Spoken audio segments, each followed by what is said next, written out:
9390। आज जी हम करेंगे continuation of the life of the prophet Muhammad peace be upon him, और ये होगा इन द मक्कन एरा। आपको पता है कि पिछली बार हमने जब शुरुआत की थी, we started from the very very beginning, and that was from the life of the prophet from the actually before his birth also. उससे पहले हमने शुरुआत की थी, और we went up to the point where he had just gotten married to Khadija रज़ियल्लाहु ताला अन्हा। एंड ये एक छोटी सी मिस्टेक हमने पिछली बार की थी, जो कि हम करेक्ट भी करना चाहेंगे कि आई वॉज मुस्तकिल हम कह रहे थे खदीजा अलैहिस्सलाम, and that is a small mistake that I did and I needed to correct that, because अलैहिस्सलाम जो है वो लगता है जी with prophets, with messengers you say अलैहिस्सलाम, and with the rest you know the companions हुए या उम्महात अल मुमिनीन, the mothers of the believers, they are all रज़ियल्लाहु ताला anha for females, which means basically that may Allah be pleased with her, and anho for male. So that's a little bit of correction that I listened to my recording and I wanted to do. और चलें जी यहाँ देखते हैं कि कुछ अगर चल गया।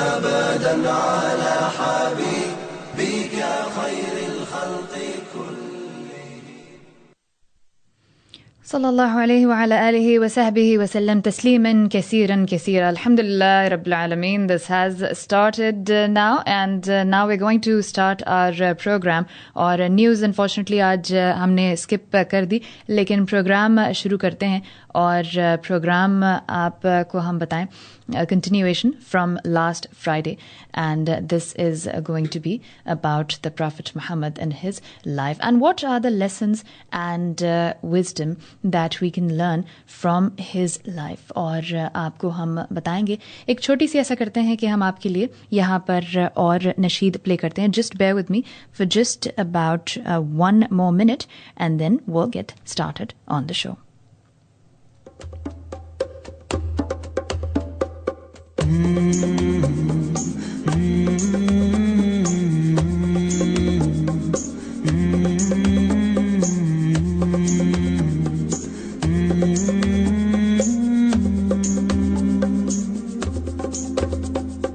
Mountains of Mecca, what can you say of the day that Abraham passed your way, and he was instructed by God to build a house of peace where people will pray, and they will come on every lean camel and out of every ravine for the purpose of praising Allah, to glorify Allah. Oh, mountains of Mecca, what can you tell of the day that stones from the sky fell, destroying an army determined to break the house of Allah that Abraham built? Oh, mountains of Mecca, how was the dawn on the day that my Prophet Mohammed was born? How did it feel knowing he was to be the last and most beloved of all, Rasul of Allah, Nabi of Allah? Oh, mountains of Mecca, you were there when the Prophet Muhammad climbed down in despair. Engraved in his heart were the words of his Lord to all of mankind. This was his call: La ilaha illallah, Muhammadur Rasulullah. Oh, people, praise only Allah, glorify Allah.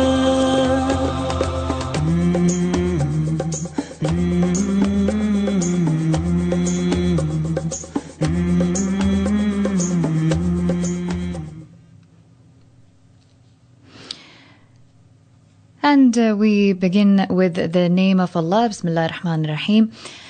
And आज हम बात करेंगे जी of a personality who is a philosopher, orator, apostle, legislator, conqueror of ideas, restorer of rational beliefs, the founder of 20 terrestrial empires and of one spiritual empire, that is Muhammad, peace be upon him.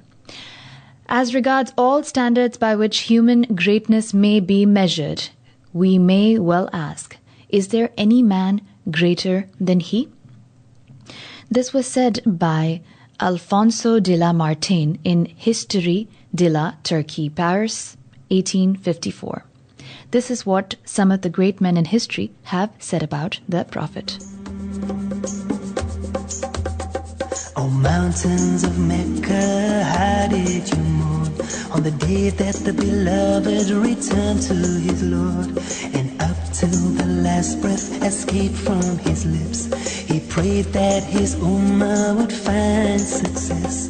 O mountains of Mecca, how will it feel when the earth shall quake and tremble with fear, and we shall be gathered together to stand in the court of Allah with our deeds at hand.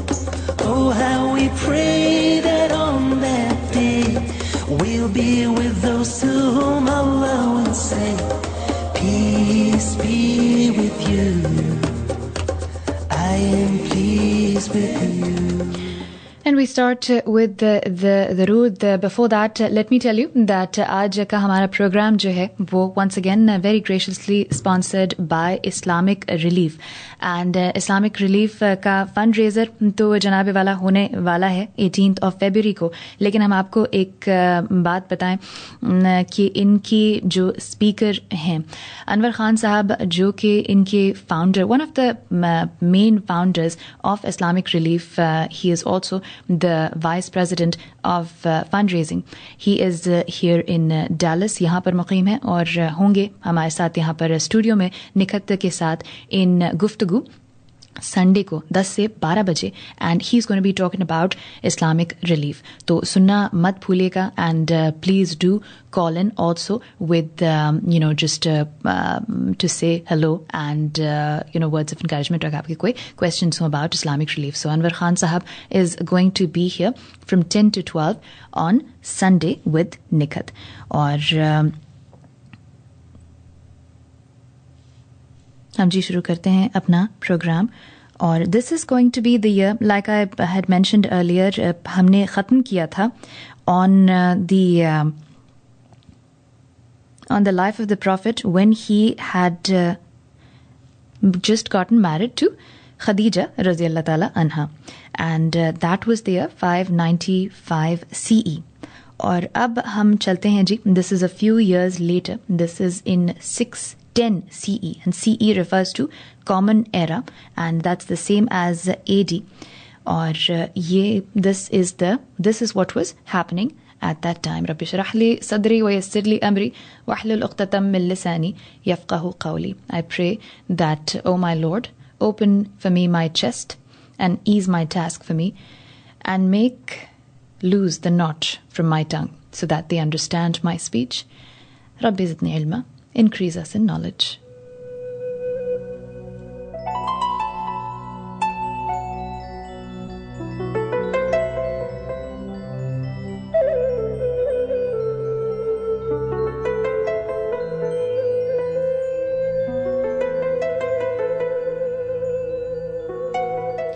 So this is 15 years later, and 610 CE May, the Prophet was 40 years old.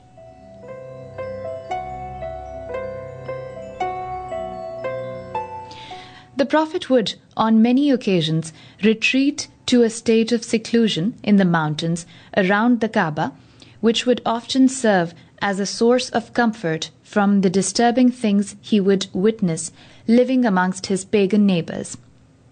Here he would contemplate on the metaphysical and worship God in imitation of his forefather Abraham, hoping that the Meccans would see the faults of their ways.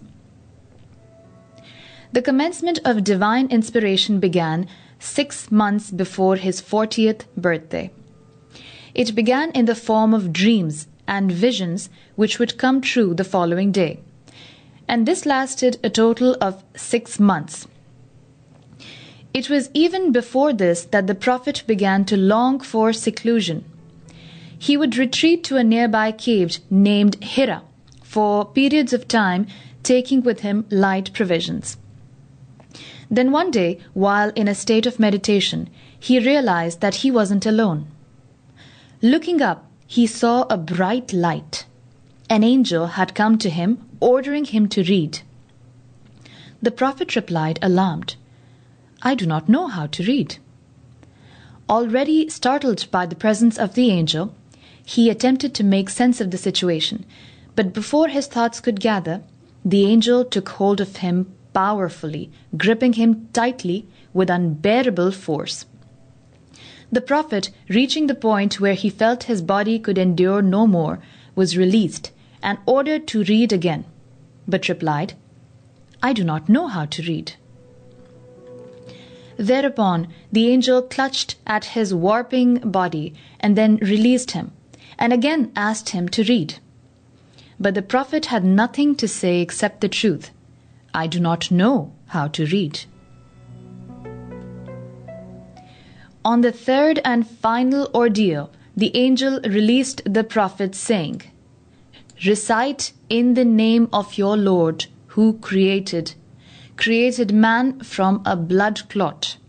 Recite, and your Lord is the most generous. He who taught by the pen, taught man what he did not know." اقرأ باسم ربك الذي خلق خلق الإنسان من علق اقرأ وربك الأكرم الذي علم بالقلم علم الإنسان ما لم يعلم.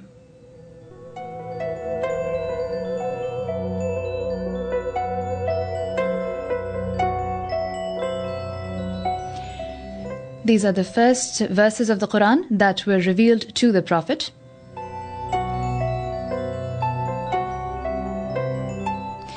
This new messenger of God, being startled by the incident, stumbled out of the cave with his heart thumping, causing his chest to shake and his eyes unable to focus.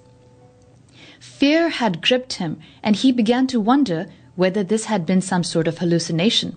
But everywhere he looked on the horizon, the angel would appear before him.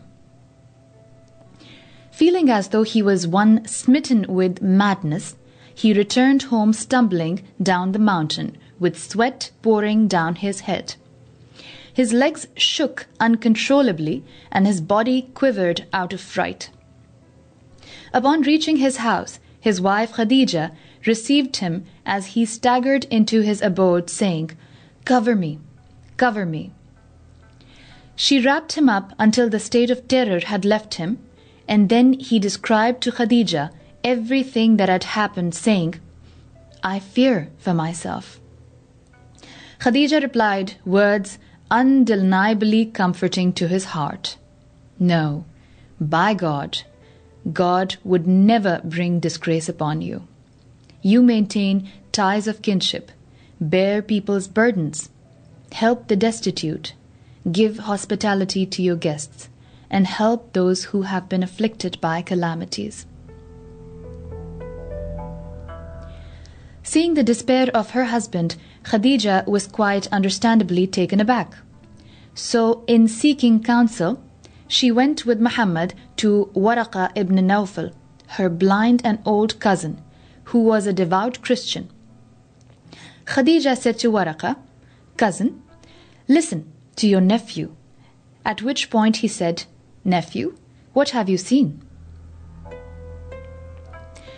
The Prophet described to him everything he had seen. Waraqa then said to him, "This is the Namus, Gabriel, which God sent to Moses. I wish that I were still young. I wish I might still be alive when your people drive you out."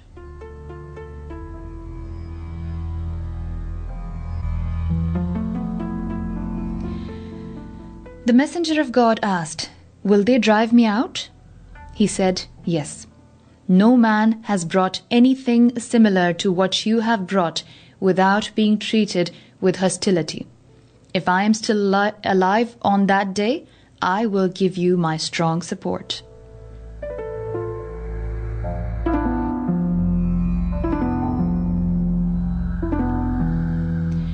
The messenger of God asked,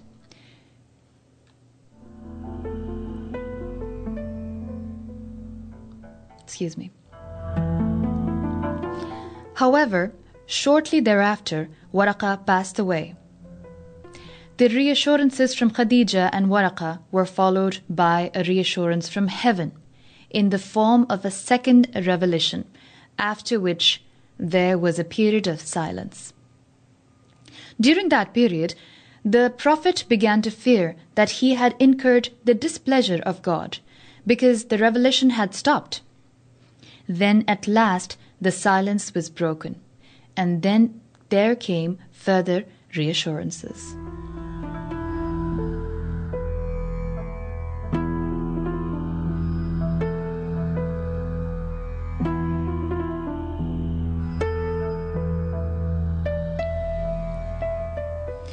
तो ये हुआ था जी in his 40th year, 6 months before his 40th birthday actually, that the revelations began. And the first verses आपने सुनी that were revealed to the Prophet through angel Gabriel. And let's take a closer look at the events in search of deeper meanings and to draw lessons from them. Ramadan was the traditional month of retreat. And it was one night towards the end of Ramadan in his 40th year, when he was alone in the cave, that there came to him an angel in the form of a man. This momentous incident was the first meeting between the archangel Gabriel and Muhammad. We can scarcely perceive just how important it was. The following lessons and wisdoms can be deduced. This meeting was a great honoring of mankind by God, the Almighty. He from the 7 heavens chose the best of His servants on earth to receive divine inspiration in the holiest of months and in the most sacred of all lands. The mere fact that a human being was chosen over all other creatures, including the jinn and angels, is a true sign of honor and blessing given exclusively to them. Such blessings indicate the great responsibility on the part of the believers to call humanity to guidance.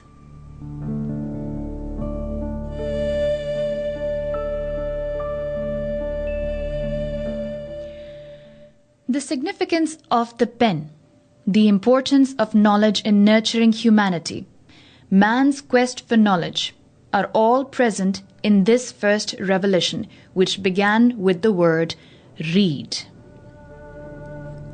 The encouragement of seeking knowledge is a recurring theme in the Quran and the teachings of the Prophet. May peace and blessings be upon him.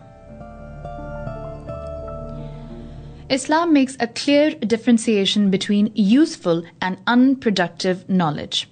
The former is believed to be true knowledge, as it brings about a wholesome change in one's actions and deeds. The intense and overwhelming process through which the Prophet, may the peace and blessings of God be upon him, received a revelation from God, illustrates the weightiness of the message he would later be asked to call mankind to. It also probes the Muslim community to reflect on the tremendous sacrifice made by the early believers, through which the religion of Islam reached them.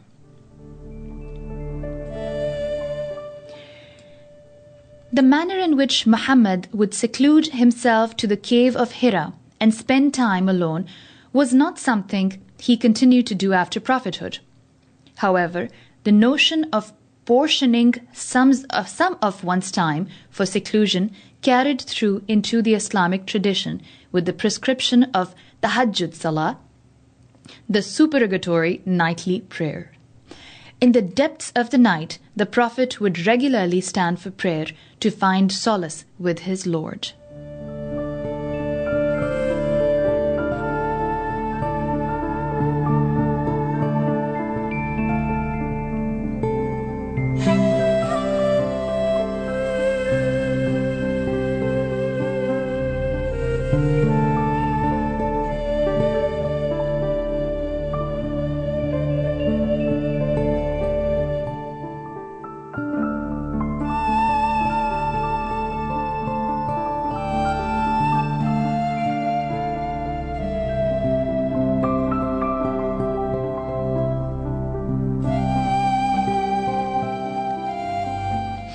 जैसा कि हमने आपको बताया, the first 5 verses of the Quran that were revealed to the Prophet found in the 96th chapter. This is Surah Al-Alaq, and the first 5 verses recite, "In the name of your Lord, who created man from clots of blood.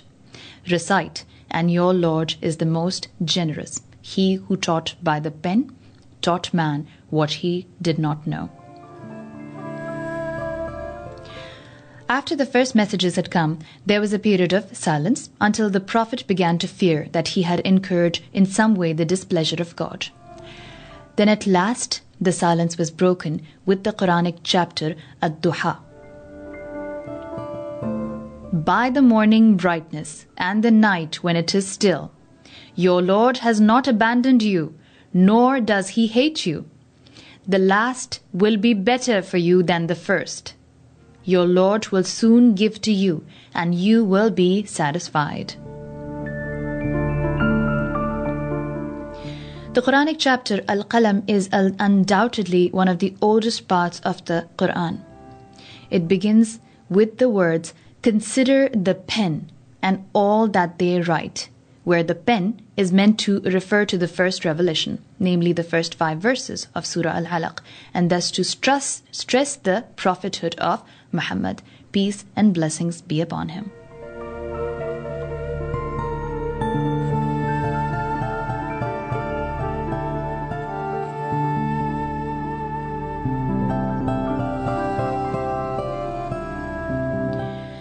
So these were the very, very first revelation that the Prophet Muhammad received. And ऐसा करते हैं, एक छोटी सी break हम लेके आते हैं आपके पास, and then we will start onto the private propagation.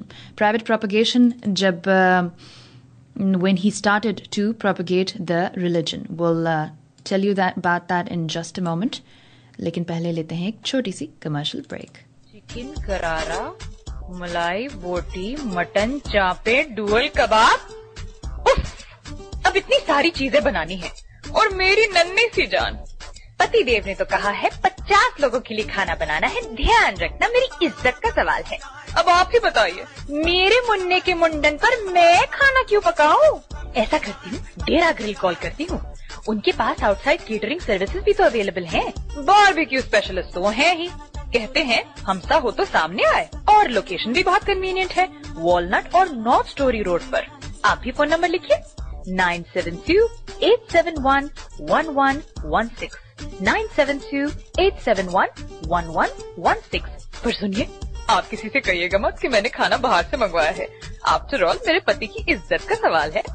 यार मेरी गाड़ी हर वक्त खराब हो जाती है, काम का मैकेनिक भी नहीं मिलता, जहाँ भी जाता हूँ इतने पैसे चार्ज करते हैं और कुछ अरसे में फिर खराब हो जाती है। That's because you're not taking your car to Lube Tech Complete Auto Care। वहाँ न सिर्फ ऑयल चेंज करते हैं बल्कि व्हीकल इंस्पेक्शन और बैटरी चेक्स भी बिल्कुल मुफ्त। और अगर for any reason उनकी सर्विस के बाद गाड़ी खराब हो भी जाए तो just take advantage of their 12,000-mile nationwide warranty। Located at 2547 Marsh Lane in Carrollton. For details, call 972-418-1490. That's 418-1490. Chicken करारा,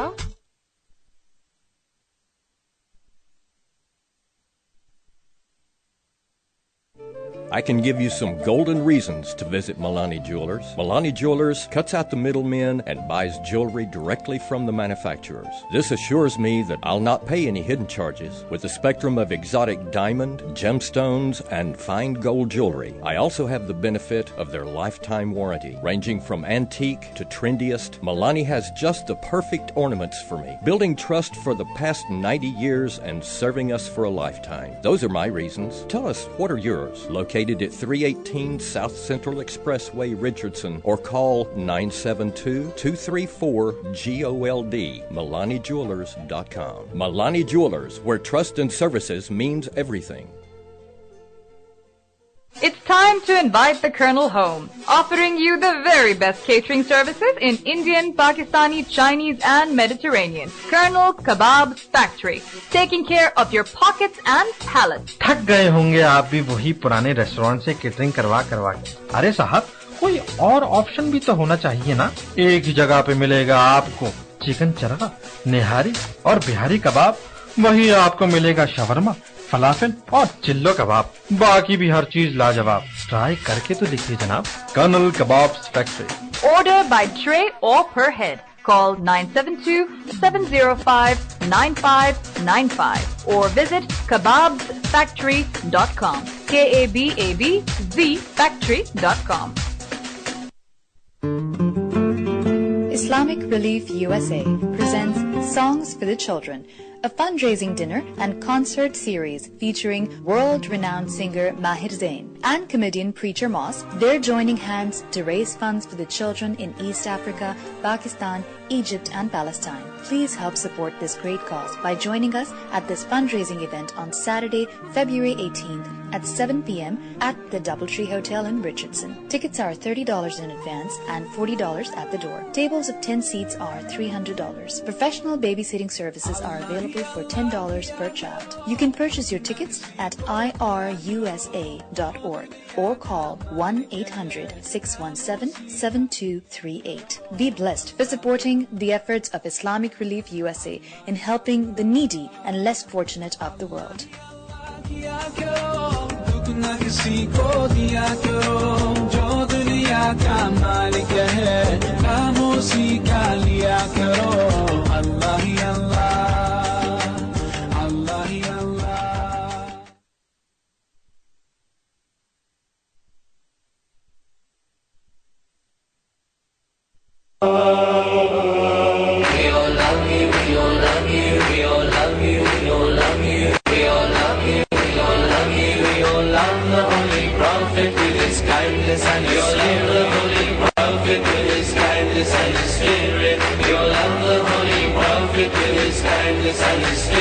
How we want to be with you. We all love you, we all love you. In our hearts you are the truth. We all love you, we all love you. How we want to be with you. We all love you, we all love you. In our hearts you are the truth. We all love you, we all love you. If I know Rasul of Allah, your message travels so far. You love the Holy Prophet with his kindness and his spirit. You love the Holy Prophet with his kindness and his spirit. You love the Holy Prophet with his kindness and his spirit. On the sweet day of your birth, we all love you, we all love you. Hope and passion fills the earth. We all love you, we all love you. On the sweet day of your birth, we all love you, we all love you. Hope and passion fills the earth. We all love you, we all love you. Every heart is full of the joy of the presence of a sweet boy. We all love the Holy Prophet with his kindness and his spirit. The Holy Prophet with his kindness and his spirit. We all love the Holy Prophet with his kindness and his spirit. Your akhlaq in the first year. We all love you, we all love you. Showed us all how much you care. We all love you, we all love you. Your akhlaq in the first year. We all love you, we all love you. You showed us all how much you care. We all love you, we all love you. So much so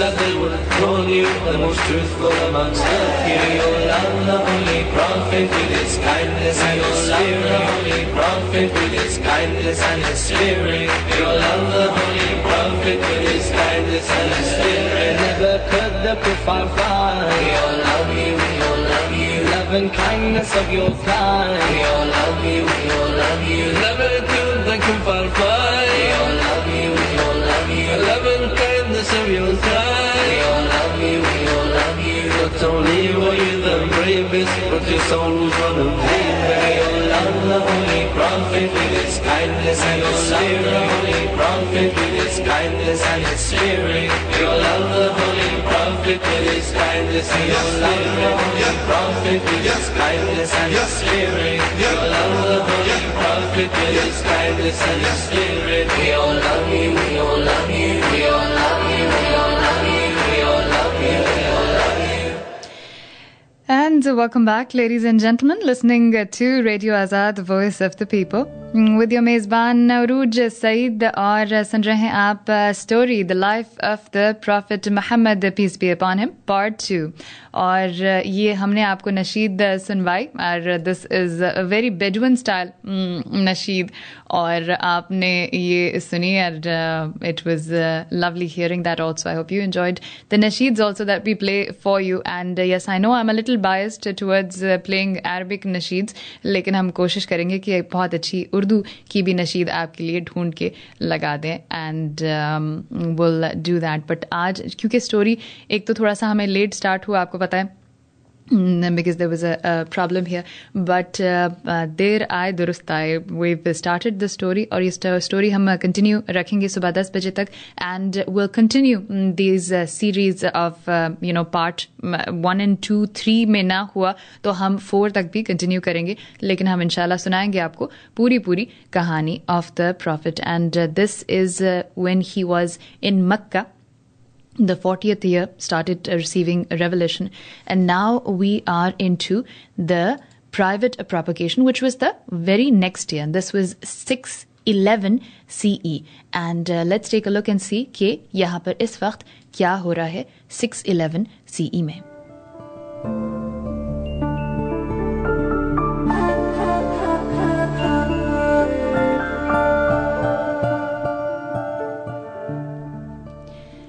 With Mecca being the hub of the Arabs, it was also the capital of idols and stone-graven images. The Prophet knew very well the difficulty of the mission that lay ahead of him.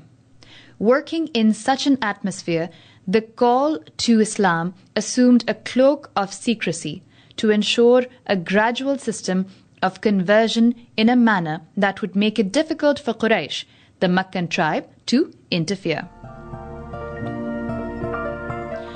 The Prophet logically began his divine task at home and then moved on to close associates. It was these people who responded to the divine call and readily embraced his new faith.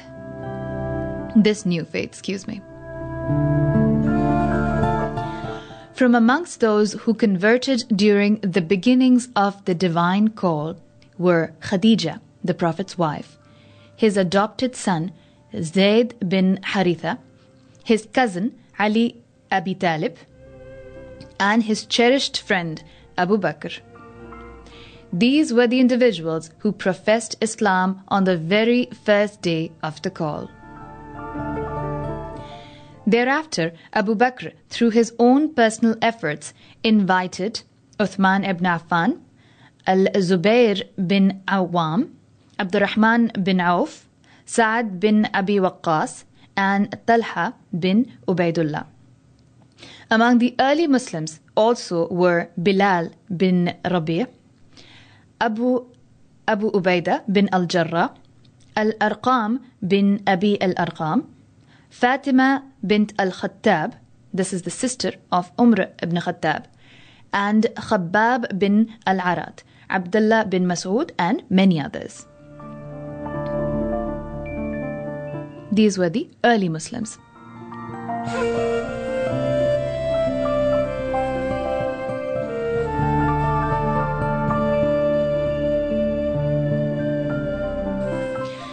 The Prophet chose to firstly proclaim the message of Islam to those closest to him in a private manner, and this lasted for nearly 3 years. The following lessons can be derived from this.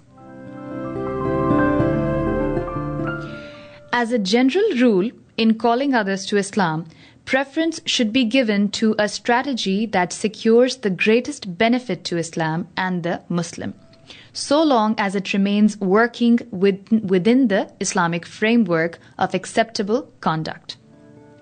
This part of the prophetic call shows us that the strategy of the Prophet was based on wisdom and vision, not emotion or haste. The Prophet, being the leader of a growing community, protected them from annihilation by making the call secret, as this was a certain outcome had the message been given openly. From this we gauge the principle that certainty takes precedence over uncertainty, in that it was perhaps only probable that the Muslims succeeded with open preaching, whereas annihilation was more certain. So it was important that initially this was kept secret, the propagation of Islam.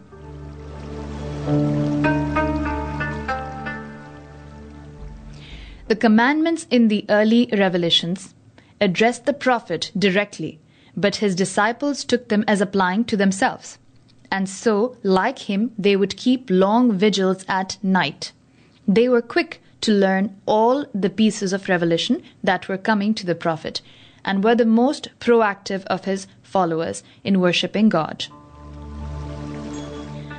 They followed the example of the Prophet and were content with it, without wanting to exaggerate it in any way.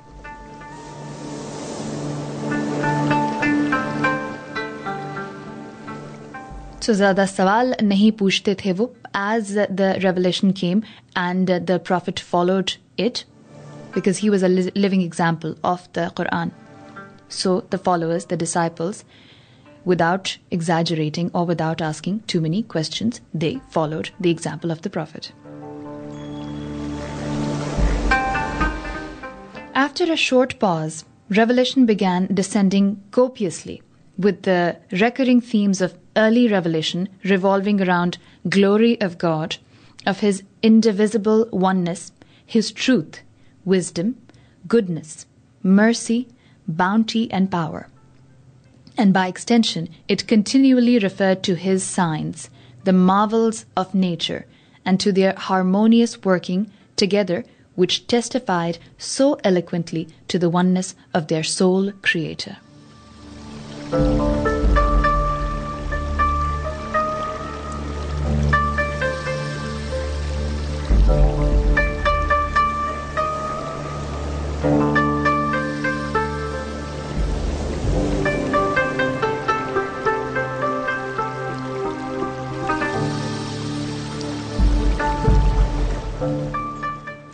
The Prophet was divinely guided by God to undertake a secret calling before openly proclaiming the message of Islam to his own people.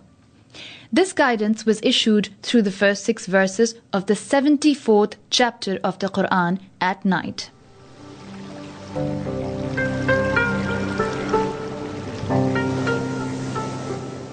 And this is Surah Al-Mudassir की पहली आयत हैं ये.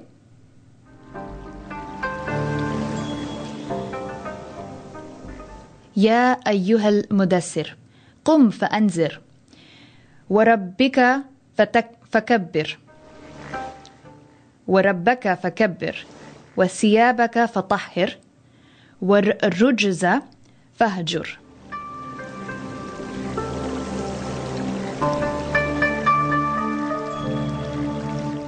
And this translates into, you who are enveloped in your cloak, arise and warn. Magnify your Lord, purify your clothes, shun all filth. Another night, soon after this, he was whelmed by further commands telling him to intensify in his worship. And these were verses from Surah Al-Muzammil. يا أيها المزمل قم الليل إلا قليلا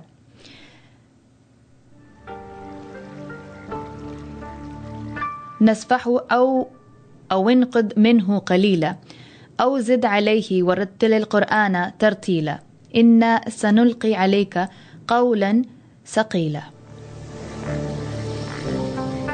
Which means, O the one wrapped in piety, which is referring to the Prophet Muhammad, stand up for worship during the night, except for some part of it, for half the night, or reduce some from it, or increase a little upon it, and recite the Quran slowly in stages.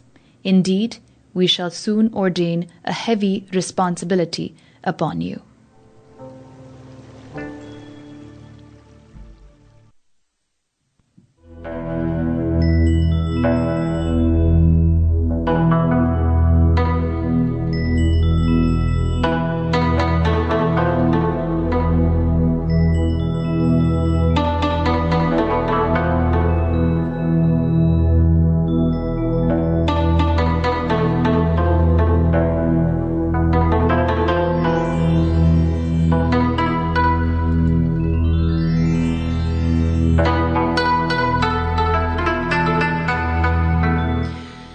And before we go into the next year and what was happening in that time period, let me go ahead and read you some more of what others have said about the Prophet Muhammad.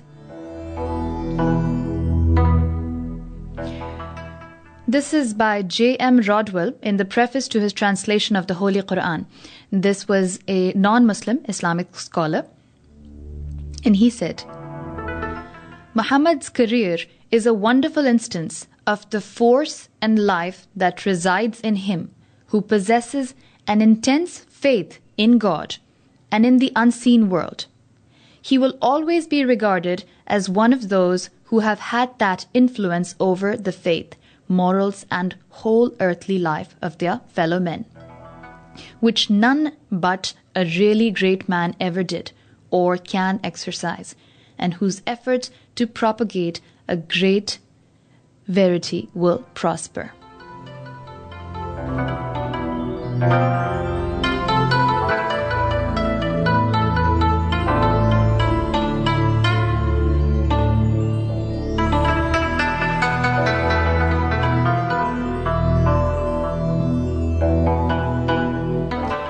And now we go into the next year, which is 612 CE, and let's take a look at what were the important events and incidences that took place this year.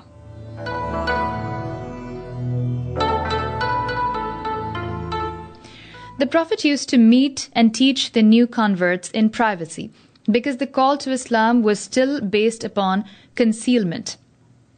He would tell his followers not to divulge his secret without permission.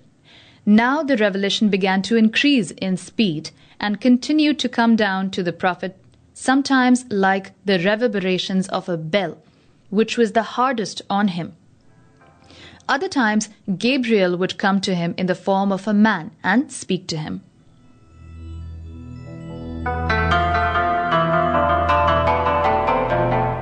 The impulse which had prompted him to cry out, cover me, still came to him at times. The constant revealing of verses enabled the Prophet and his companions to memorize and act out the message in ease. The verses revolved around subservience to God, the life of the hereafter, and prophethood. The effect of this was that the early converts would have constant revelation concerning their predicament, a phenomenon that established for them that God was truly with them, close and ever aware of what was happening. So you see, the revelation that came, the verses that were revealed at the time were also ये उनकी problems के बारे में थी.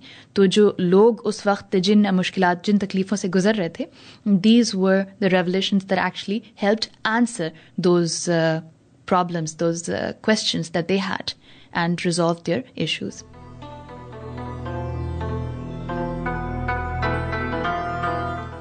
They were taught to greet one another with the words given to the Prophet by Gabriel as the greeting of the people of paradise, peace be upon you, to which one would answer, and on you be peace, which is the greeting that Muslims still follow, Assalamu alaikum, and the answer, wa alaikum assalam.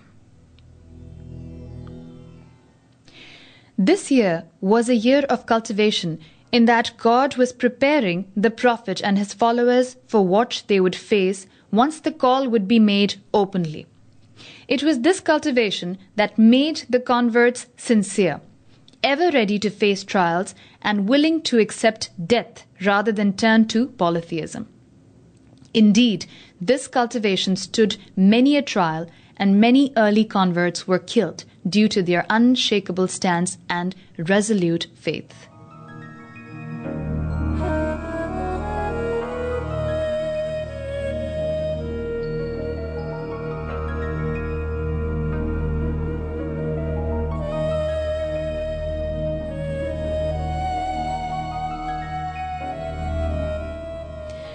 So you see, a lot of sacrifices were made early on. This is just the second year that the revelation have started coming, and this was when the Prophet was 42 years old. We're talking into the year 612 CE.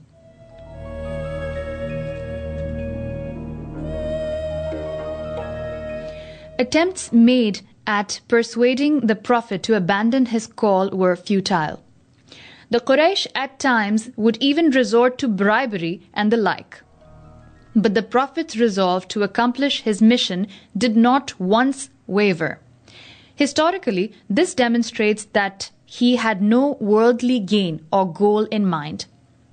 He was not seeking a position of authority nor wealth, but rather to accomplish a God-given mission to establish Islam.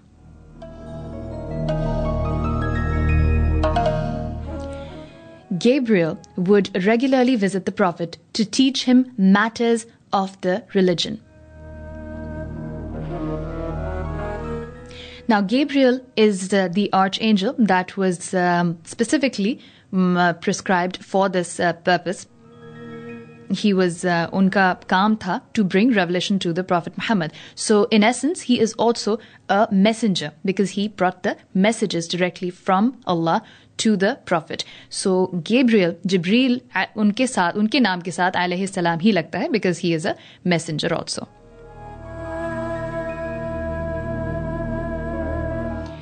Once he came down and struck with his heel the turf of the hillside, whereupon a spring gushed forth from it. Then he performed the ritual ablution to show the Prophet how to purify himself for worship, and the Prophet followed his example. And this tells you कि where the wudu, जो कि Quran में आपको पता है वुजू का नहीं है जिक्र, तो where was this revealed to the Prophet? This was revealed to the Prophet through the angel Gabriel, and he actually showed him how to perform wudu. Then he showed him the movements and postures of prayer, and again the Prophet followed his example. Then the angel left him, and the Prophet returned home and taught his wife, Khadija, all that he had learnt. So उन्होंने उनको वुजू करना सिखाया और फिर नमाज पढ़ना सिखाई, नमाज के तरीक़ा सिखाए. And then the Prophet came home and taught his wife. Such a well-established chain of narration through which the religion reached the rest of mankind should give great confidence to its followers. The religion came through God's greatest archangel down to his most beloved creation, and then disseminated by the noblest of all communities, the companions of the Prophet, the Sahaba.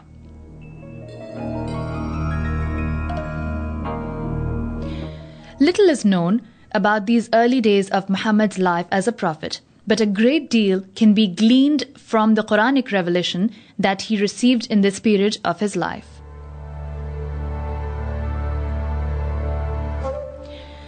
The Quran was revealed piecemeal, line by line, verse by verse, chapter by chapter.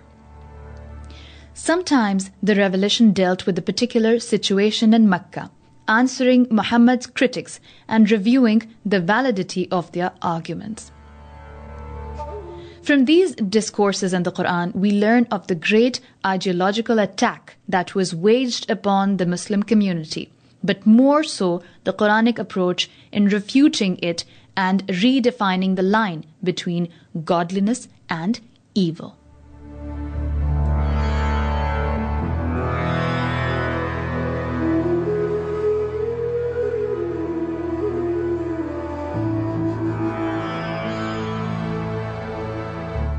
In the early days of Islam, the companions of the Prophet were encouraged by God to refrain from violence in the face of abuse, for revelation continually enjoined perseverance upon the Prophet and therefore upon them. तो मना किया जाता था उनको कि उनको जब तकलीफ दी जाती थी, बहुत जुल्म हुए थे, बहुत तकलीफें उठाई द अर्ली बिलीवर्स, तो उनको मना किया जाता था कि डू नॉट, उसका जवाब, वायलेंस का जवाब वायलेंस नहीं होना चाहिए. So be patient.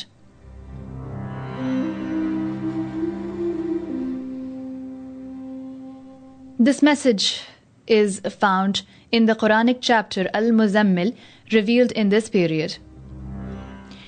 Be steadfast in the face of what they say, and cut yourself off from them, but courteously. In the Quranic chapter At-Tariq, so bear with the disbelievers, bear with them for a while. And in the Quranic chapter Al-Kahf, restrain yourself patiently with those who call on their Lord morning and evening, desiring His face.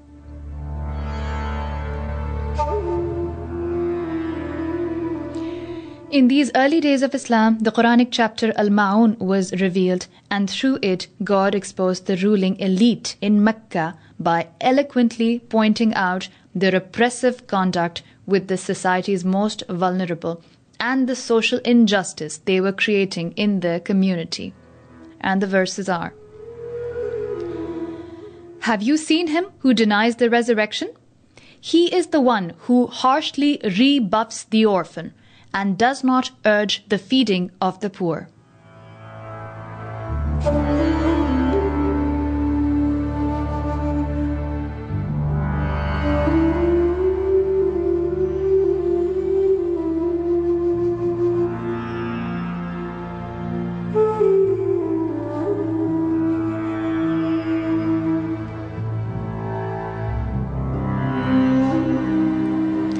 चलें जी, let's go ahead and take a very very short commercial break, and उसके बाद फिर हम आएंगे and we'll talk some more into the Meccan era of what was happening with the life of the Prophet, peace be upon him. World wide web पे आप सुन रहे हैं radio आजाद, आपकी आवाज. Radio Azad is proud to bring you the exclusive clothing line by Khadija Ilyas. Fashionable, contemporary, casual and party wear that is chic and sophisticated. Define your style with Khadija Ilyas. सुनिए जी, आते वक्त Pepsi की 2 carton लेते आइएगा Kroger से. अच्छा. और milky वे की 4 डब्बे कॉस्को से होलसेल में सस्ते मिलेंगे. अच्छा. और शक्कर भी तो लानी है. देखिए 10 पाउंड का बैग लाइएगा सैम्स क्लब से. अरे बेगम, मुझे करो बेगम. सुई से लेकर दवाई तक और डैलस से लेकर हवाई तक हर चीज मिलती है A to Z wholesale. So be desi and buy desi. A to Z wholesale at your service in Waco and Dallas at Harry Hines. For more information, call 972-484-1153. And remember, be desi, buy desi. The Hilton Garden Inn, DFW Airport South Hotel, is located 2 miles south of DFW International Airport. Each guest room features complimentary high-speed internet access. The Hilton Garden Inn features 5,000 total square feet of meeting space in their state-of-the-art conference center with seating capacity of up to 400 people, theater style. The Hilton Garden Inn is located on 2001 Valley View Lane, Irving, Texas. Call them for more information. 972-313-2800. Mummy, मुझे जायरो खाना है. कोई जरूरत नहीं है, हलाल जायरो कहीं नहीं मिलता. मिलता है, चिली पेपर में सब हलाल ज़बीहा मिलता है. All kinds of sandwiches, pizzas, burgers, chicken wings और डैलस की बेस्ट बिरयानी आपके लिए. लेकिन स्प्रिंग वैली और ग्रीनविल पर कौन जाएगा इतनी दूर? अरे माँ, अर्विंग में मिकासर और वैली रैंच पर भी एक ब्रांच है जिसके साथ मीट शॉप भी है, ऑर्गेनिक और natural meat, chicken, lamb, beef, goat और स्टेक मीट के लिए. तो ये अर्विंग में फोन नंबर क्या आएगा? 972-444-8866 और रिचर्डसन में 972-480-8998. चिकन करारा.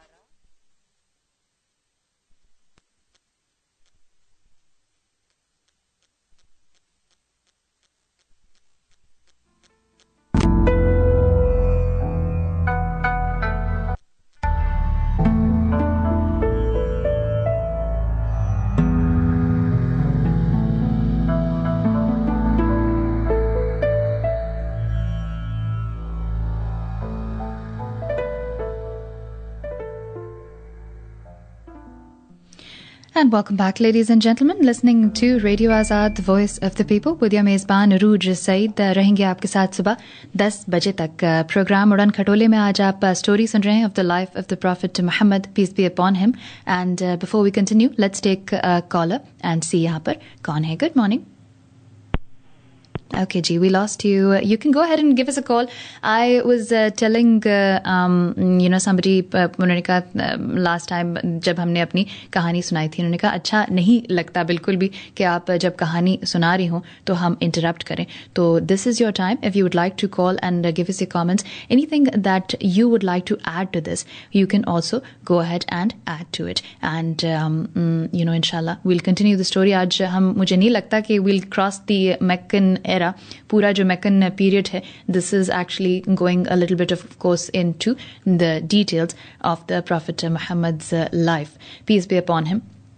और ये हम आपको सुनवाएंगे इंशाल्लाह. And this is the next year. And before we go ahead and go into the next year, हम आपको बताएं about Islamic Relief का fundraiser. Now, Islamic Relief has been very kind enough to sponsor this show.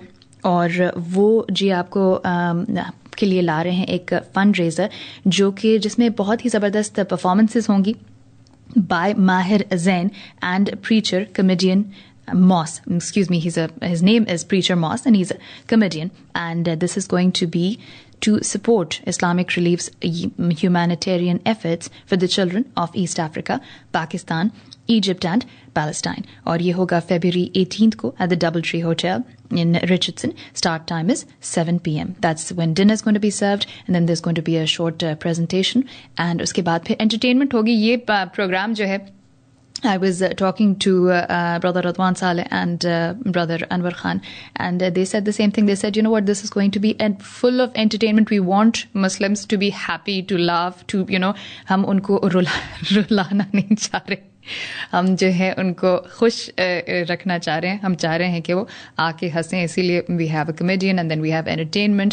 और इसकी details आप सुनेंगे जी with Anwar Khan sahab. He is going to be here on Sunday. Please do not forget to tune in to Guftagu. 10 से 12 बजे निखत के साथ होंगे Anwar Khan sahab, and he is the person that brought Islamic Relief to the United States. He is one of the main founders of Islamic Relief, and he is also the vice president of fundraising, and he's going to be in गुफ्तगू from 10 to 12. So please go ahead and tune into that show, and do not forget that you have to also call in and encourage people on this path, because इतना बड़ा वो काम कर रहे हैं माशाल्लाह से. Islamic Relief was आपको पता है mentioned by President Obama also in the near past. वो भी उसकी बात करेंगे, and he's going to talk about what they have done for the society, and mashallah से Islamic Relief is not only just for Muslims. They have helped people all around the world of all different faiths. So this great humanitarian effort that they have put into helping the less fortunate of the world, चाहे उनका जो भी faith हो, this should be appreciated. So please call in to appreciate their efforts, and if you have any questions whatsoever, Anwar Khan Saab is going to be here from 10 to 12 on Sunday to answer those questions for you. और ये fundraiser के लिए आप ले सकते हैं जी. Tickets in advance are $30 and $40 at the door. Babysitting services are available for $10 per child, and you can also reserve a table for $300 for जिसमें 10 seats होती हैं. You can purchase your tickets online at irusa.org. IR, which is Islamic Relief, irusa.org. And you can call 1-800-617-7238. 1-800-617-7238. Or you can also call Brother Radwan Saleh, which is his number is 972-424-4479, extension 4356. ये सारी information आपको मिल जाएगी हमारी website radioazar.us पर भी. And you can also just go to their website, which is irusa.org. And to go to this particular event, you just have to go /events. And there is going to be all of that information for you.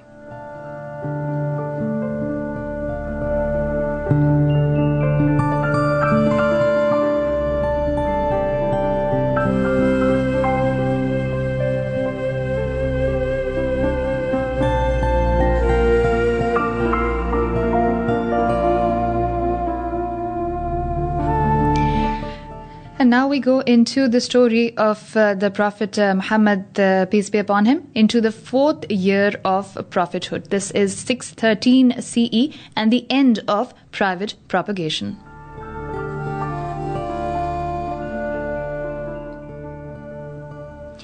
Even though the call was conducted in a clandestine manner and on an individual basis, it leaked out and began to attract wide public interest.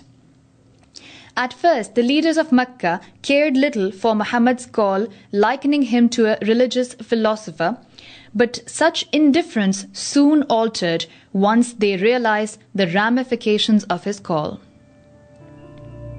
The elite became particularly disturbed by his call to end idolatry. As for them, it was through the status of Mecca being the hub of idol worship that it brought with it great economic standing. Thus, Quraysh, the Meccan tribe, began to closely observe Muhammad's activities.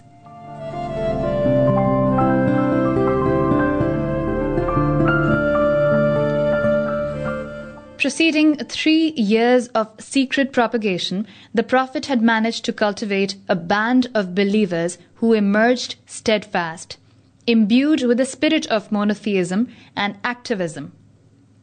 It was at this time that the angel Gabriel brought to the Prophet further revelation. The command of God for Muhammad to openly confront his people, negate their creed, abolish idolatrous practices, and establish monotheism in word and deed. The time had now come to preach Islam openly.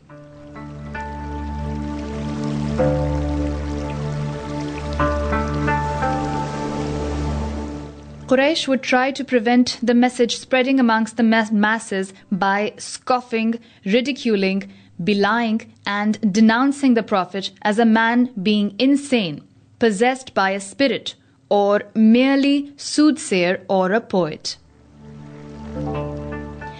However, such attempts only served to cause Muhammad to be even more steadfast in his call. So, in a change of tactic, the pagans invited him to compromise, whereby all would accept the religion of the other and worship all gods inclusively. उनसे कहा गया कि समझौता कर लेते हैं, चलो.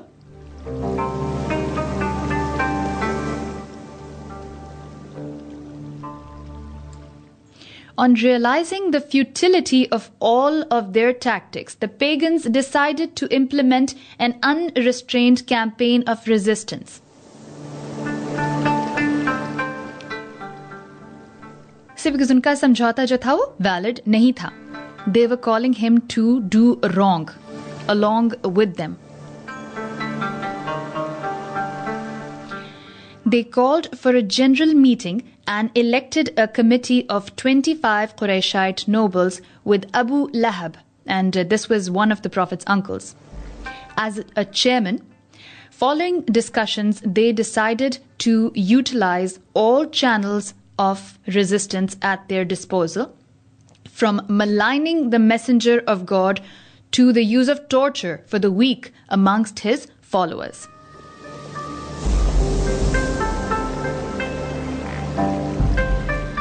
तो हर कोशिश करने की उन्होंने ठान ली, चाहे वो ब्राइबिंग या फिर किसी तरह इन्फ्लुएंसिंग द प्रॉफिट हो या फिर हो torturing the weak amongst his followers.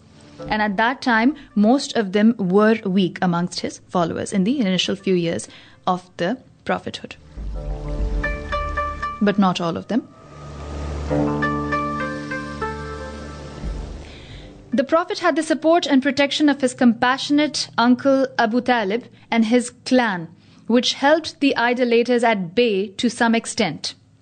For instance, Abu Lahab would throw stones at the Prophet, made his 2 sons divorce their wives, Ruqayya and Kulthum, the Prophet's daughters, gloat over the death of the Prophet's 2nd son, calling him the man cut off from offspring, and belie him openly during the pilgrimage seasons. This campaign continued for 2 years, only increasing in intensity.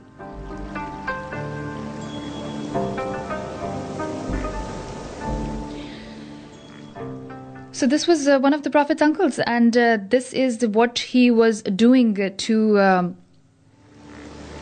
the Prophet.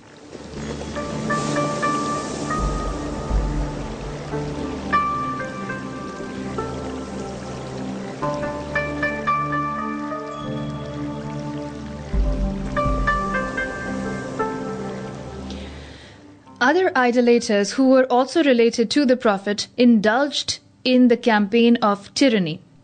Once, while the Prophet was prostrating by himself, praying in the Kaaba, Abu Jahl asked his companions to bring the dirty intestines of a she-camel and place it on his back, at which Uqba hastened to the ignoble deed. While the infidels expressed their amusement at this depraved act, the Prophet's daughter Fatima removed the filth from her father's back and wept. The Prophet responded to her sorrow and said, "Don't worry, your Lord will take care of his Prophet."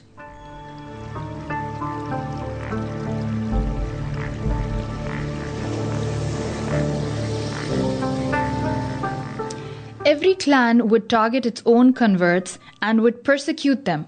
Banu Makhzum took out Ammar ibn Yasir and his mother and father, who were all Muslims, into the midday heat. They tortured them, and Ammar's mother, Sumayya, was killed in the process. She became the first martyr in the history of Islam.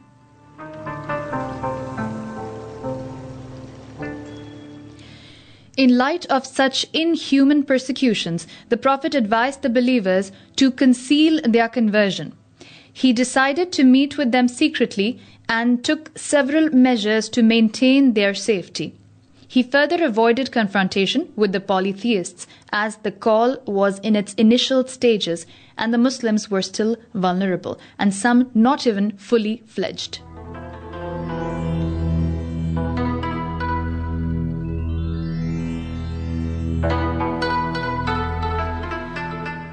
One day, the Muslims were on their way to the hillocks of Mecca to hold a clandestine meeting with the Prophet, when a group of polytheists noted their suspicious movement and began to abuse them. In defense, Sa'ad bin Abi Waqqas struck one of the polytheists with the jawbone of a camel and wounded him.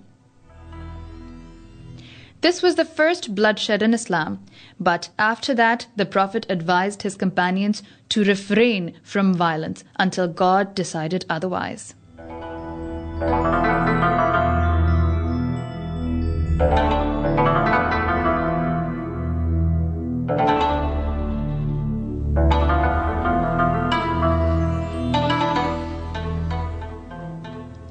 Let's take a closer look at the events.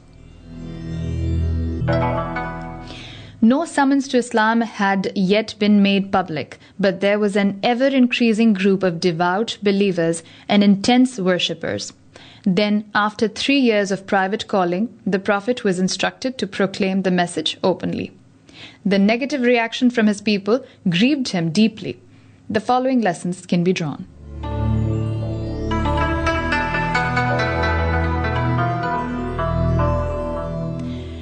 The slow transition of people entering into Islam, despite being in direct contact with the Messenger, illustrates the powerful ideological hold traditions have over a community in keeping them from liberation.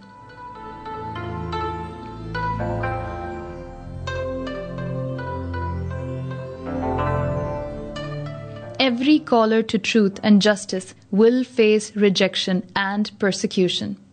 This is a recurring truism illustrated through the biography of every prophet and messenger.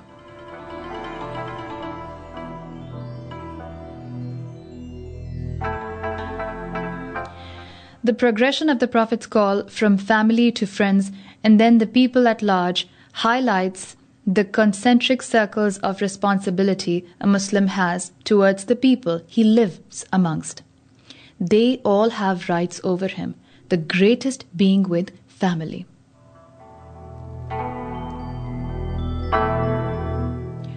On one occasion, the Prophet eloquently defined the entire message of Islam, which he was now openly calling for. The definition given by him encapsulates the core reason of God sending the Prophet. He once said to the pagans, "I bring you the best of this world and the next." Besides the fact that the statement illustrates the role of the Sharia in guiding mankind to the most wholesome way of living, it also shows us that one must always include the spiritual dimension of the hereafter when calling others to the right way.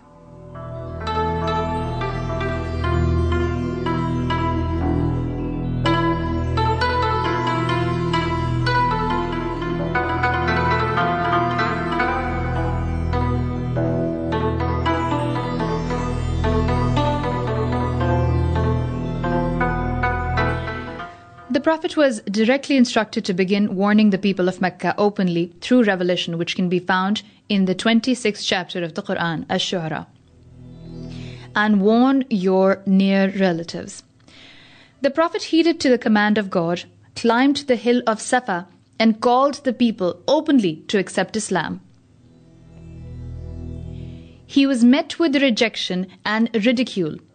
One of his uncles, Abu Lahab, openly showed utter disregard for his nephew's message, and in this regard God revealed the chapter Al-Lahab.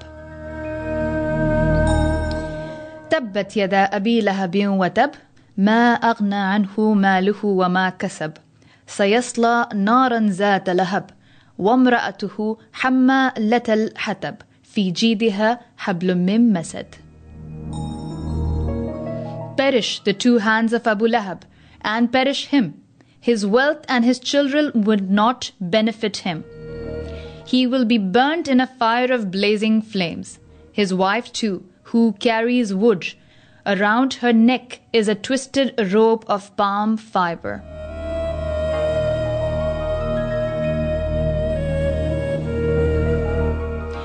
The idolaters later tried to persuade Muhammad to compromise with them on theological grounds. They claimed that should Muhammad's God prove to be better than theirs, then they would benefit. But if their gods proved to be better than Muhammad's, then he would have benefited from it. God the Exalted then decisively revealed. قل يا أيها الكافرون لا أعبد ما تعبدون ولا أنتم أعبدون ما أعبد ولا أنا عابد ما أبدتم ولا أنتم عابدون ما أعبد لكم دينكم ولي دين. Say, O disbelievers, I do not worship that which you worship, nor will you worship that which I worship. And I shall not worship that which you worship, nor will you worship that which I worship. To you be your religion, and to me mine.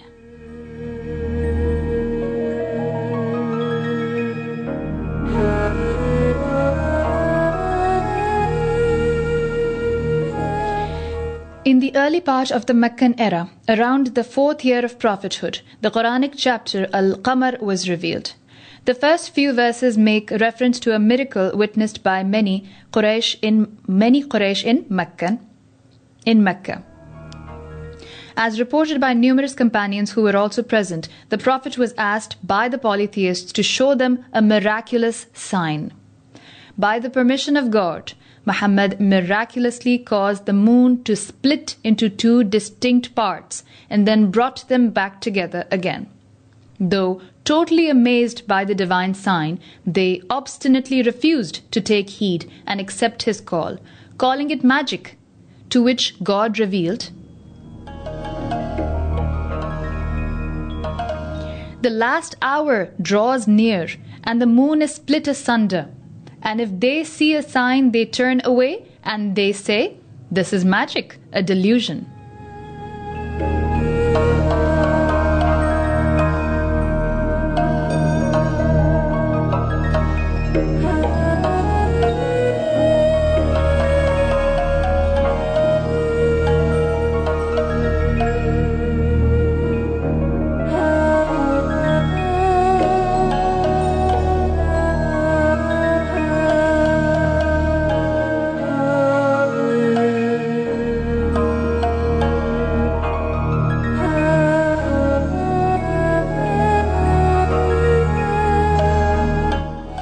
एक coat हम आपको सुनाते हैं. This is from Sir George Bernard Shaw in The Genuine Islam, Volume 1, and this was back in 1936. Sir George Bernard Shaw ने कहा, If I had always had the religion of Muhammad in high estimation because of its wonderful vitality, it is the only religion which appears to me to possess that assimilating capacity to the changing face of existence which can make itself appeal to every age. I have studied him, the wonderful man, and in my opinion, from being an antichrist, he must be called the savior of humanity. I believe that if a man like him were to assume the dictatorship of the modern world, he would succeed in solving its problems in a way that would bring it the much-needed peace and happiness. I have prophesied about the faith of Muhammad that it would be acceptable to the Europe of tomorrow as it is beginning to be acceptable to the Europe of today.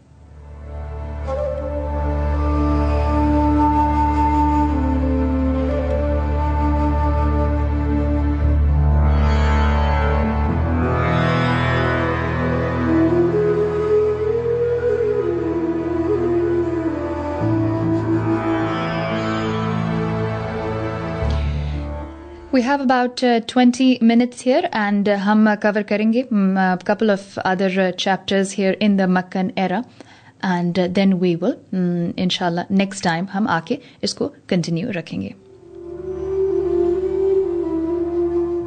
And this is the 5th year of prophethood, the first migration, 614 CE.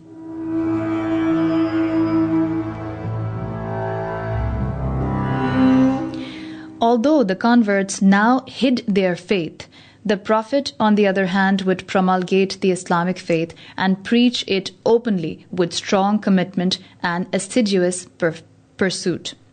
But for the general welfare of the new converts and considering the strategic benefit to the new faith, he took Dar al-Arqam, the house of Al-Arqam, in the Safa mountain as a provisional place where he would meet the believers, furtively instructing them with the divine message from God and the prophetic ways.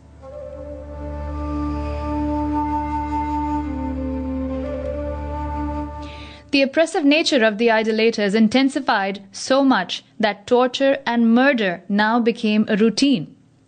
Thus, Muhammad directed the Muslims to escape to Abyssinia, the Christian kingdom where a king rules without injustice, a land of truthfulness, until God leads us to a way out of our difficulty. Fearful of persecution and desiring to worship one God in peace and freedom, a number of Muslims immigrated to Abyssinia upon the Prophet's advice. In the month of Rajab, 12 men and 4 women headed by Uthman ibn Affan and his wife Ruqayya, the daughter of the Prophet, secretly left Mecca. They were also the first family to immigrate for the sake of God since the Prophet Abraham and Lut immigrated with their households. The immigrants made their way to a port south of Jeddah and managed to secure 2 merchant ships that took them to Abyssinia, where they lived under the protection of the Najis with freedom to worship until they heard a rumor that the Quraysh had converted.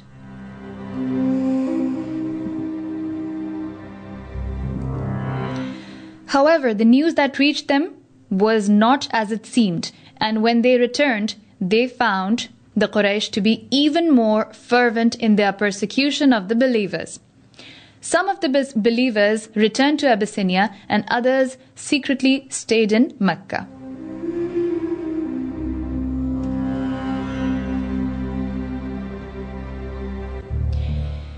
With intensified oppression, the Prophet advised immigration once more, and this time 82 or 83 men and 18 women departed. This larger group of Muslims arrived in Abyssinia despite all efforts exerted by the pagans to stop them. And so Quraysh sent Amr ibn al-As and Abdullah ibn Rabi' to reason with the king and ensure the return of the immigrants. The king summoned the immigrants and questioned them concerning what the two emissaries had said. It was with great courage and eloquence that Jafar responded on behalf of the believers to the king's question about their new religion. He said, "O king, we were a people steeped in ignorance, worshipping idols, eating unsacrificed carrion, committing abominations, and the strong would devour the weak. Thus we were, until God sent us a messenger from out our midst, one whose lineage we knew, and his veracity and his worthiness of trust and his integrity. He called us unto God, that we should testify to his oneness and worship him alone, and renounce what we and our fathers had worshipped. And he commanded us to speak truly, to fulfill our promises, to respect the ties of kinship and the rights of our neighbors, and to refrain from crimes and from bloodshed. For these reasons have our people turned against us and have persecuted us to forsake our religion and revert from the worship of God to the worship of idols. That is why we came to thy country, having chosen thee above all others."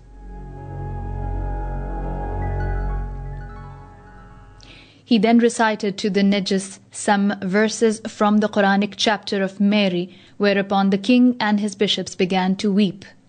The king then swore that he would not deliver them to Quraysh.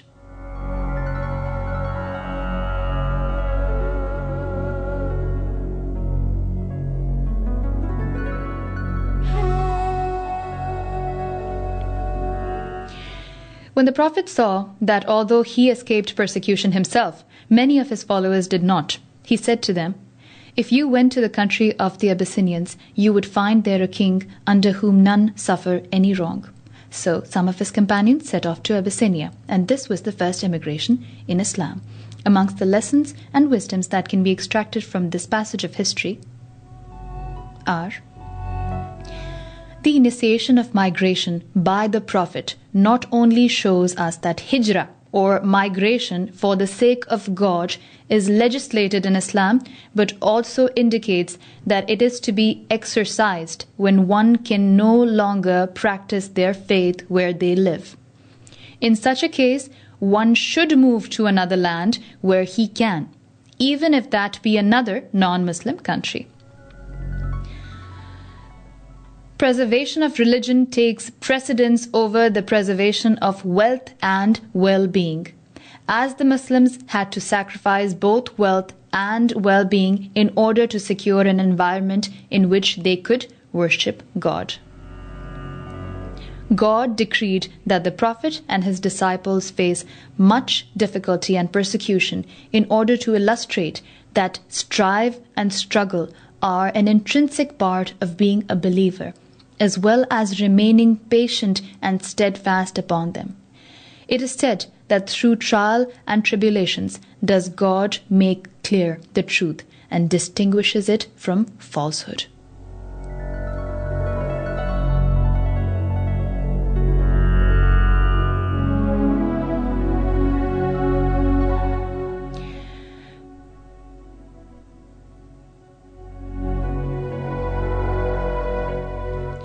In this year, the chapter of Al-Kahf was revealed, narrating the story of the people of the cave.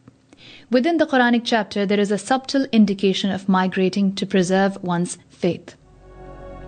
When you have separated yourselves from them and everything they worship except God, take refuge in the cave, and your Lord will unfold his mercy to you and upon the way to the best for you in your situation.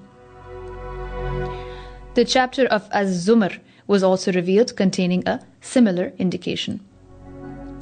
For those who do good in this world, there is good, and God's earth is spacious. The steadfast will be paid their wages in full, without any reckoning.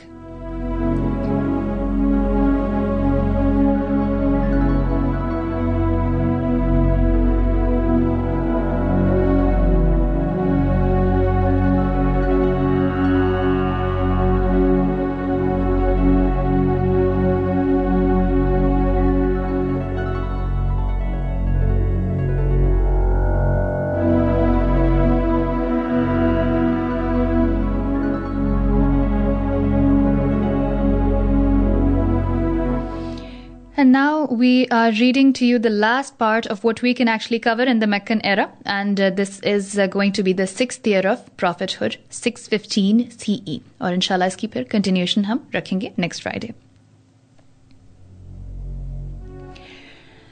And this talks about, this is one of my favorite parts, this talks about the conversion of Hamza and Omar to Islam.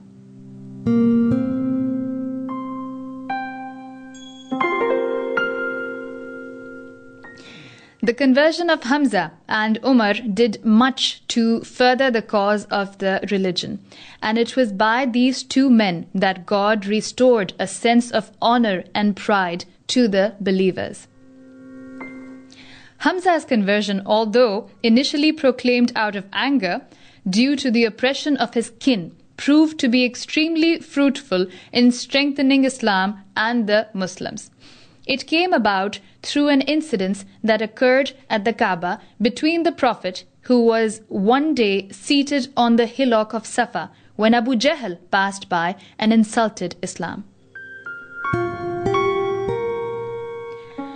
The Prophet kept quiet, choosing not to engage Abu Jahl in his vain talk, an act which incensed him. So he took a stone and struck the Prophet's head, which began to bleed.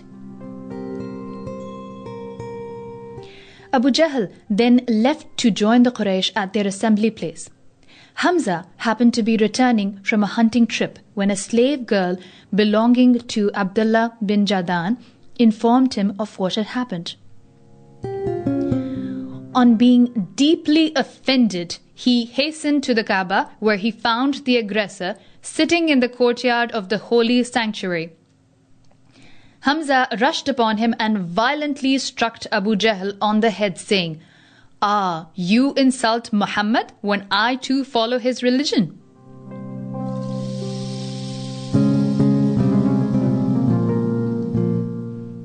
So you see, he was a man of strength and, sahib-e-haysiyat bhi the.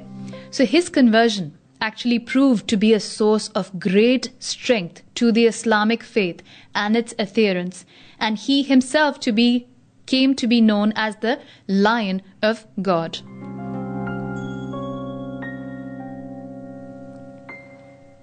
And Hamza radiyallahu ta'ala anhu is one of the Prophet's uncles. The conversion of Umar ibn Khattab took place 3 days subsequent to the conversion of Hamza. He was at this time about 26 years old, a man of courage who was feared and respected with decisive resolution. Unlike his uncle Abu Jahl, he was deeply pious and as such, though a bitter opponent of the new religion, would at times feel various contradictory emotions within his soul.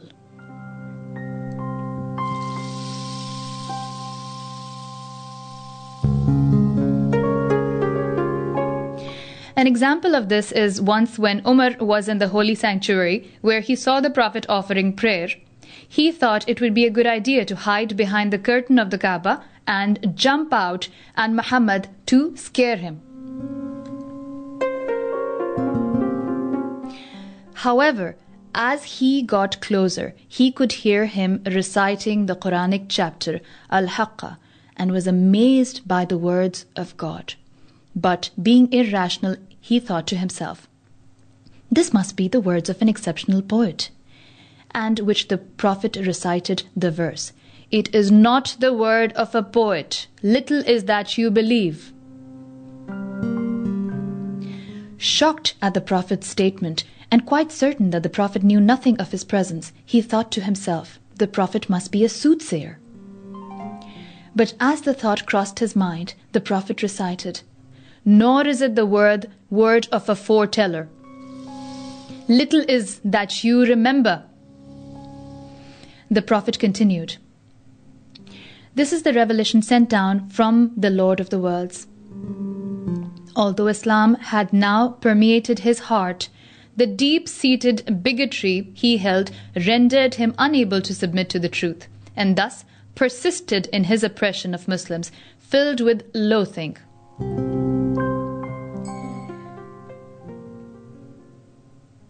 His sharp temper and excessive enmity towards Muhammad led him one day to hunt for him with a sword in hand. He left his home. However, he didn't get far when he was informed that his brother-in-law and his sister had abandoned polytheism in favor of Islam. So Omar changed his course, setting it towards his sister's house. As he drew near, he could hear the Quran being recited and entered angrily and uninvited.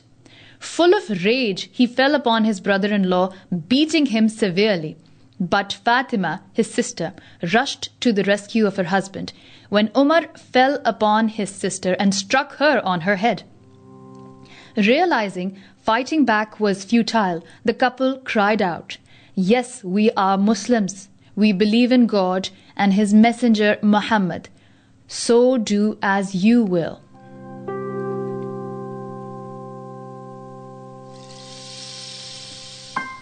Upon seeing the face of his sister besmeared with blood, he felt regret, full of shame. He said softly, as if to extend an olive branch, "Let me see what you are reading, so that I may see what Muhammad has brought." They complied with his request, but only after they had made him wash, since he was unclean.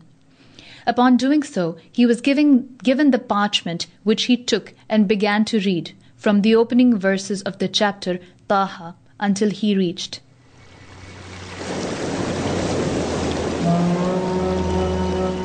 "Verily, I am God. None has the right to be worshipped but I. So worship me and offer prayers for my remembrance." Umar read the verses in awe, and the seed of Islam had finally begun to sprout in his heart. "How excellent it is, and how graceful! Please guide me to Muhammad," he said. On hearing his statement, Khabbab came out of concealment and said, "O Umar, I hope that God has answered the prayer of the Prophet, for I heard him say, 'O God, strengthen Islam through one most beloved to you, either Umar ibn Khattab or Abu Jahl bin Hisham.'" Umar then left for Dar al-Arqam, where the Prophet had been holding secret meetings along with his companions. Umar reached there with his sword swinging by his arm. He knocked at the door, and the companions of the Prophet turned to see who the intruder was. One of them peeped through a chink in the door and shrieked, "It's Umar with his sword!"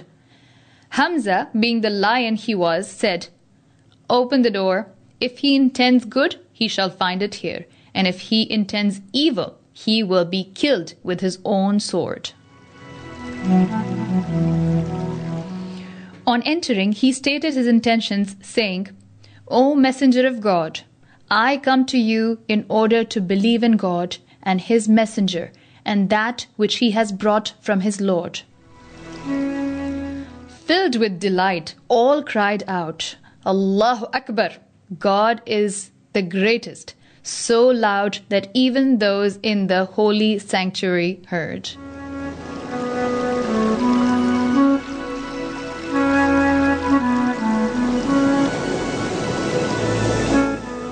Umar's conversion had a tremendous impact on the situation of the believers. Abdullah ibn Abbas revealed that he had asked Umar ibn Khattab why he had been given the epithet of Al-Faruq, he who distinguishes truth from falsehood. He replied, "After I had embraced Islam, I asked the Prophet, 'Aren't we on the right path in this world and the hereafter?' The Prophet answered, 'Of course you are. I swear by God, in whose hand my soul is, that you are right in this world and in the hereafter.' I therefore asked the Prophet, why we then had to conduct our activities secretly? I swear by God, who has sent you with the truth, that we will leave our concealment and proclaim our noble cause publicly." We then went out in two groups, Hamza leading one and I the other. We headed for the mosque and in broad daylight, and when the polytheists of Quraysh saw us, their faces became pale with resentment. On that very occasion, the Prophet attached to me the epithet of Al-Faruq. And Al-Faruq ka matlab hai, he who distinguishes truth from falsehood.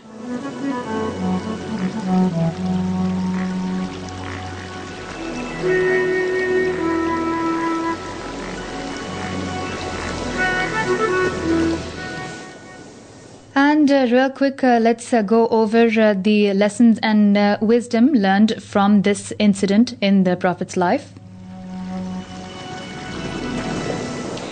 The conversion of Hamza and Umar ibn Khattab was a source of great strength for the Muslim community. Their proactiveness in strengthening the Islamic movement bore testimony to the statement of the Prophet, "The worst of you in pre-Islamic ignorance would be the best of you in Islam," provided such a person gaining understanding. The worst of you in pre-Islamic ignorance would be the best of you in Islam, provided such a person gain understanding. It also shows us the importance of seeking out the more influential members of society to share the message of Islam with.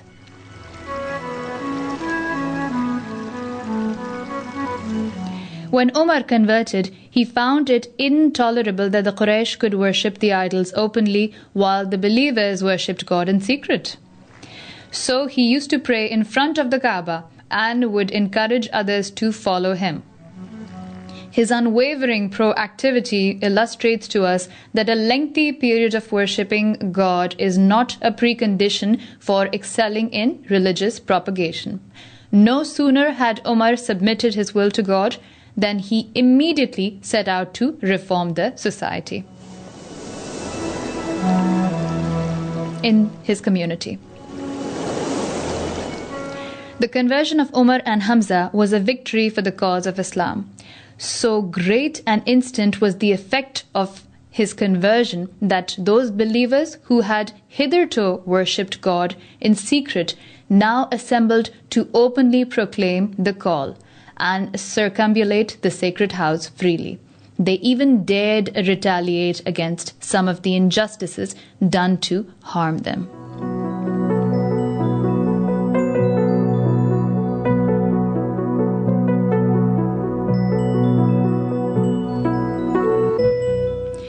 In the moments leading up to his conversion, Umar decided to act and stop, as he saw it, the splitting of the Quraysh into two. In a sudden wave of anger, he took up his sword and set out from his house in search of Muhammad. No sooner had he left it than he came face to face with a fellow clansman, Nu'aym ibn Abdullah. Nu'aym, who had converted, tried to stop him by suggesting to him that his own family may have converted. Without a word, Umar headed for his sister's house and stumbled upon her and her husband Saeed.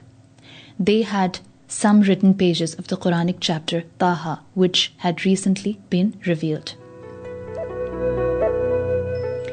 "We did not send down the Quran to you to make you miserable, but only as a reminder for those who have fear, a revelation from Him who created the earth and the high heavens, the all-merciful, established firmly upon the throne." Upon reading the verses, Omar remarked, "How beautiful and how noble are these words," and his heart warmed to Islam.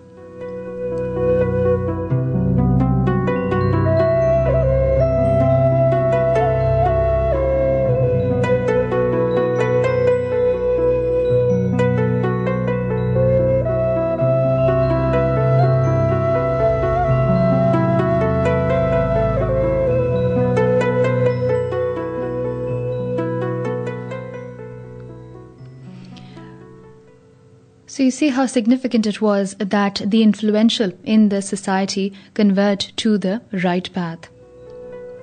And दुआ थी ये रसूलुल्लाह सल्लल्लाहु अलैहि वसल्लम की कि या तो उमर इब्न खत्ताब को या फिर अबू जहल को बना दे मुसलमान.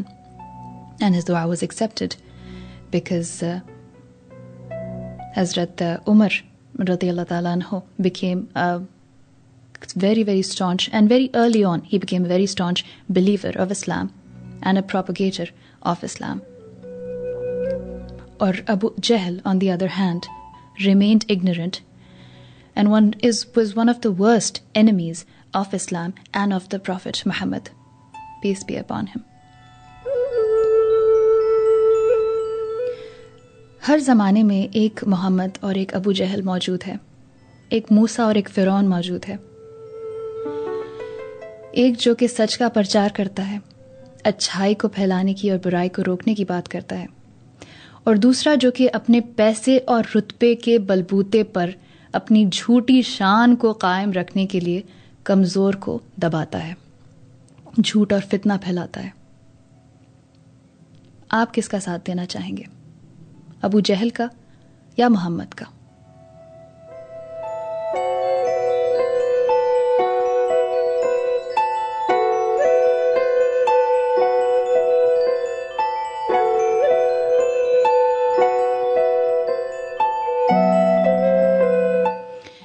मुझे दीजिए इजाज़त। इंशाल्लाह मुलाकात होगी आपसे मंडे के दिन। सुनना मत भूलिएगा और weekend programming.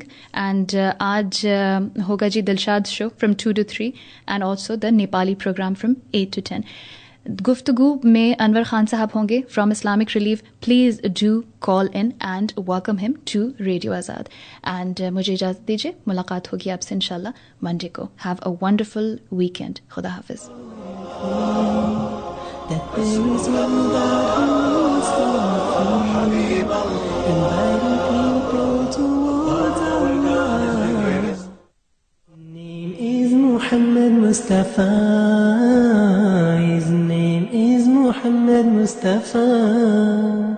بلغ الأولى بكماله كشف التجى بجماله حسنت جميع خصاله صلوا عليه وآله. He is the greatest man of all time. He came to teach the whole of mankind that we must worship only one Lord. Besides him there is no other God. Islam is what he came to teach. To every corner of the world did he preach, that we can all come together and pray to the one who provides every day, to the one who provides every day. بلغ الأولى بكماله كشف التجى بجماله حسنت جميع خصاله صلوا عليه وآله. He was a shelter for the orphans and poor. He is my only ticket for the heaven door. He confirmed all that was said before. Then the whole world, do I love him more. I swear if I only had a chance to go back in time for one glance at the face of Muhammad Al-Amin, I would wonder whether I had a dream. I would wonder whether I had a dream. بلغ الأولى بكماله كشف التجى بجماله حسنت جميع خصاله صلوا عليه وآله.